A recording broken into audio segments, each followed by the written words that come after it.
Belarus is cracking under the weight of Putin's war.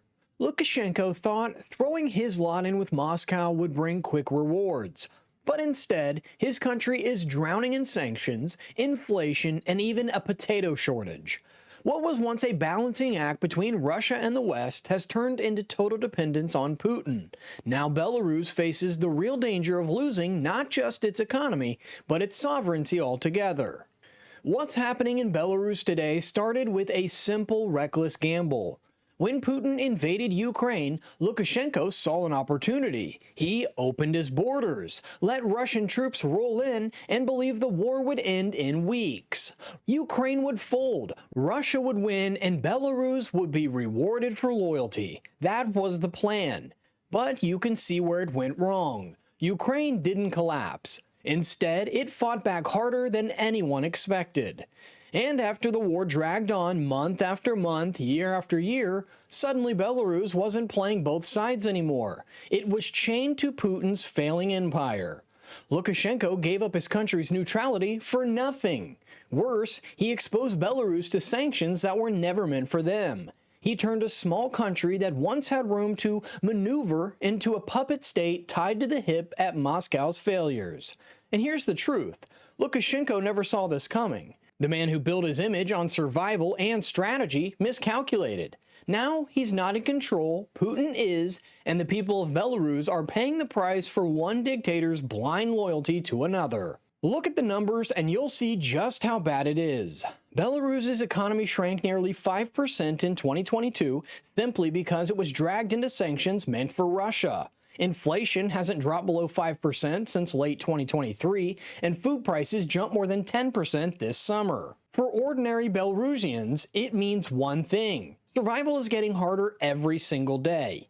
Bread, milk, transportation, everything costs more, and wages aren't keeping up. But nothing hits harder than the potato crisis. Potatoes are supposed to be Belarus's second bread. Kenneth Roth tweeted, "What Belarus President Lukashenko said, are we able to defend our independence and sovereignty without Russia? No, we are not." What he meant, am I able to sustain my deeply unpopular dictatorship without Putin's support? No, I am not. Yet, Lukashenko's price controls destroyed the incentive for farmers to grow them. Harvests dropped by nearly 1 million tons in 1 year. The result? Shelves empty, prices soaring, and a dictator ranting in cabinet meetings because he can't even guarantee his people potatoes. Think about that. A country once proud of feeding itself is now struggling to deliver its most basic staple. This isn't just about food, it's a symbol of failure. Lukashenko promised stability. Instead, he's delivered shortages, anger, and a population wondering what else will vanish from their tables next. Here's the ugly reality. Belarus doesn't stand on its own anymore. When sanctions crushed its economy, Putin stepped in with cash and weapons contracts. On paper, that looked like a rescue. In truth, it was a trap. Belarus grew again in 2023 and 2024, but only because it was serving Russia's war machine. That's not growth, that's dependence. Lukashenko built a Soviet-style economy where everything runs to serve Moscow, not Minsk. And once you tie your survival to Putin, you're finished. Every rubble flowing into Belarus comes with strings attached. Every factory producing weapons ties Belarus deeper to a war that it never wanted. And when Moscow demands more, Lukashenko has no choice but to deliver. This isn't an alliance, it's a leash. What Lukashenko sold as strength has turned into submission. And the more Belarus leans on Russia, the less sovereignty it has left. Today, every major decision in Minsk is overshadowed by one question. What will Putin say? That's not leadership, that's servitude. And it proves Belarus isn't a partner, it's a province waiting to be swallowed. Belarus's problems didn't stop with food and inflation. Oil became the next disaster. When Ukraine's drones struck down the Druzhba pipeline, Belarus refineries went dry overnight. Fuel prices shot up 8%, lines formed at gas stations, and farmers couldn't even power their equipment. For a country already stretched thin, it was chaos. And what did Russia do? Nothing. Instead of helping, Putin ordered Russian companies to buy up Belarus's oil. Imagine that, your so-called ally bleeding you when you're already weak. At the same time, Lukashenko is begging for workers. He's even floating a plan to import 150,000 Pakistani laborers just to keep their factories running. That's not strategy, that's desperation. The cracks are everywhere.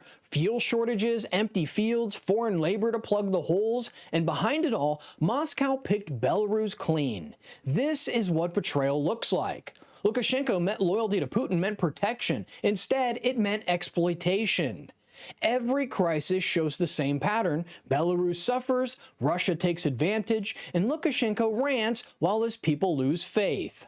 The truth is simple. Belarus isn't in partnership with Russia, it's being drained by it. Here's the part nobody in Minsk wants to say out loud. Belarus is running out of time. Zapad 2025 showed the world what's coming. Thousands of Russian troops moving freely on Belarusian soil. Not as guests, but as occupiers in all but name. Hypersonic Russian missiles now sanctioned in the country? That's not defense, that's control. Every exercise, every deployment pulls Belarus deeper into Moscow's grip. And let's be honest, once foreign troops live on your land, you don't have sovereignty anymore. Lukashenko is trying to claw back space by flirting with the West, even hinting at releasing political prisoners. But it's a little too late. Putin has shown that he'll bleed Belarus dry when it suits him, and he'll tighten the noose whenever Lukashenko dares to resist. For ordinary Belarusians, this isn't about politics, it's about survival. They're watching their country morph from a struggling state into a Russian satellite. The question isn't if Belarus loses its independence, it's when.